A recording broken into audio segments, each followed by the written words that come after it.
Rwanda dukurikije icyegeranyo cyakozwe na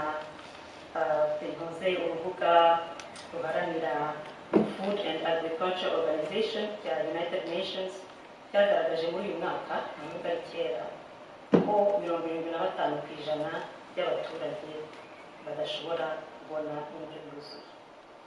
Namwe mutekereze umubare 30% by'abana bari hasi y'imyaka 5 baragwingiye.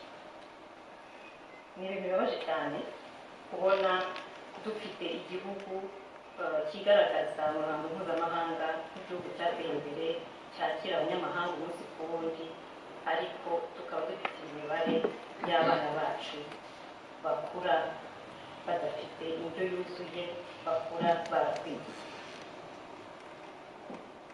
Navuze uburezi mu Rwanda ntabwo buhagaze neza, nabwo umuntu yabyerekana ahereye kuri facts za World Bank. Abana bo mu Rwanda, u Rwanda ruri muri kategori y'ibihugu bikirimo gutera imbere.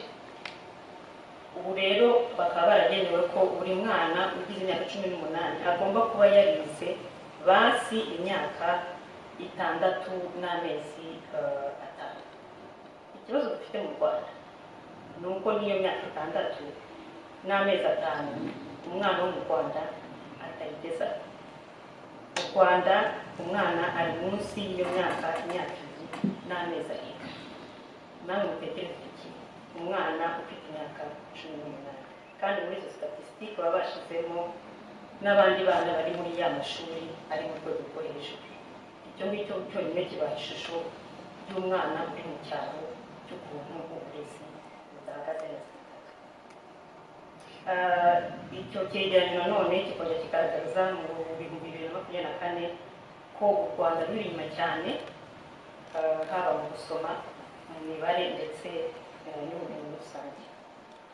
Ibi byose ntabwo ari ibintu bigwirira Abanyarwanda, ntabwo ari ibintu bigwirira urubyiruko n'abana b'u Rwanda, ahubwo biterwa n'imikorere ya leta.